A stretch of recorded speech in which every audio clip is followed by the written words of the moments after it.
Hanya di sini Bapak Ibu, kalau ingin rekreasi di tempat ini tidak ada tempat-tempat yang indah, tidak ada tempat-tempat yang cantik, tidak ada tempat-tempat yang sangat menarik. Nah ini hanya semua yang kita kunjungi. Kalau kita dibuat rekreasi, maka hanya membosankan saja. Namun di balik itu semuanya Bapak Ibu, semua di tempat-tempat yang kita kunjungi, walaupun tak indah, apa yang kita lihat di Indonesia, di balik itu semuanya mengandung sebuah sejarah. Nah, masjid ini namanya Masjid Awan, Bapak Ibu. Masjid ini adalah Masjid Awan. Kata bahasa Arabnya Masjid Gemapan. Nah, bahasa Indonesianya Masjid Awan. Kenapa ini dinamakan Masjid Awan? Masjid Awan itu Bapak Ibu ada asbabun nuzulnya, ada sebab-sebabnya, dan ada sejarahnya. Dulu Bapak Ibu, ketika di zaman Rasulullah, pada saat itu ada ada zaman kemarau Bapak Ibu, musim paceklik, musim kemarau, musim yang dimana pada saat itu sangat kemarau panjang sekali, bertahun-tahun nggak turun hujan. Sehingga Rasulullah pada saat itu ingin sholat meminta turun hujan, yaitu sholat istisqa. Nah maka pada saat itu Rasulullah sholat di tempat ini. Nah ketika sholat pada saat itu Bapak Ibu, karena cuaca yang sangat panas sekali, sehingga walaupun cuaca panas Rasulullah sangat sungguh-sungguh sekali ingin pada saat itu Allah menurunkan hujan, sehingga Rasulullah berdoa sangat panjang sekali.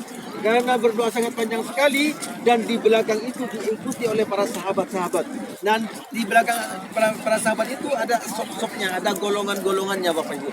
Nah itu golongan-golongannya itu juga akan diabadikan dengan sesuatu. Nah, ketika Rasulullah berdoa sangat panjang sekali Bapak Ibu, maka sebagian sahabat itu sangat kenapa? Karena saking panasnya, kalau bahasa kita, ya untuk gimana Rasulullah berdoa sangat panjang sementara ini panas. Maka gerutunya para sahabat itu didengar oleh Allah, maka Allah mengirimkan sebuah awan untuk menaungi para sahabat yang mengikuti sholat bersama Rasulullah. Yang menggerutulah kasarnya begitu. Maka Allah menurunkan awan, menaungi para sahabat di dalamnya, sehingga mereka enak berdoa bersama Rasulullah, enak melaksanakan sholat bersama Rasulullah. Nah itulah sejarah daripada Masjid Gemapan ini Bapak Ibu, itu Masjid Awan. Nah ketika pada itu Bapak Ibu banyak golongan atau para sahabat-sahabat yang mengikuti semuanya, sehingga bersama-sama atau bergolong-golongan. Maka itu masjid namanya Masjid Abu Bakar. Nah, kenapa dinamakan Masjid Abu Bakar? Nah, itulah tempatnya di mana sop daripada Abu Bakar ditempatkan.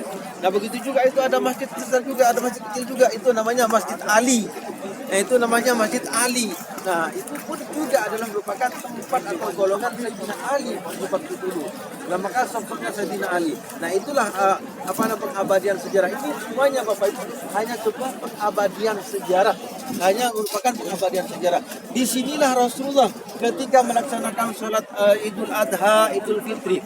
Maka sholat Idul Adha dan Idul Fitri itu disunahkan dan dianjurkan sholat di lapangan. Sebagaimana Rasulullah tidak sholat di masjid, maka sholatnya di lapangan. Disinilah tempatnya Bapak Ibu.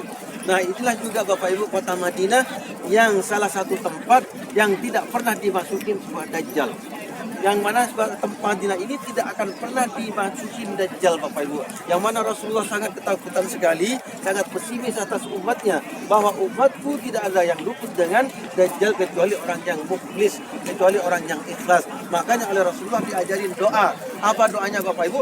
Setelah sholat tahiyatul akhir, di situ dibacanya Allahumma inni a'udzubika min fitnatil dunya wa min fitnatil masihid dajjal. Nah, setelah tahiyatul akhir dibaca wa a'udzubika min adzabil qabri wa min adzabi ya. Nah itulah Bapak Ibu, kita sering berdoa. Kenapa diajarin doa? Karena umatku nanti tidak akan luput dari dajjal kecuali salah satunya orang yang ikhlas Bapak Ibu. Bagaimana mungkin kita luput dari dajjal? Sekarang ini Bapak Ibu, kalau ada salah seorang dermawan dari kita memenuhi kebutuhan kita, maka otomatis orang itu akan ikut orang tersebut. Nah dajjal itu sakti mandraguna Bapak Ibu. Orang yang mati bisa dihidupkan, orang yang sakit dihidupkan, sawah yang mati bisa dihidupkan, dibangkitkan, ditumbuhkan. Semua dajjal itu bisa. Bagaimana kita tidak bisa ikut? pemimpin aja yang baik terhadap kita, tentu kita akan ikut mereka. Nah, bagaimana dengan kesaktian Dajjal? Nah, itulah kata Rasulullah, orang umat itu tidak akan pernah lepas daripada Dajjal. Makanya diajarin doa untuk terhindar dari Dajjal. Ya, nah sekarang itu apa Dajjalnya? Banyak tanda-tandanya Dajjal Bapak Ibu. Walaupun bukan Dajjal yang asli, Dajjal itu sudah banyak Bapak Ibu. Termasuk salah satunya Dajjal dunia. Ini Dajjal Bapak Ibu.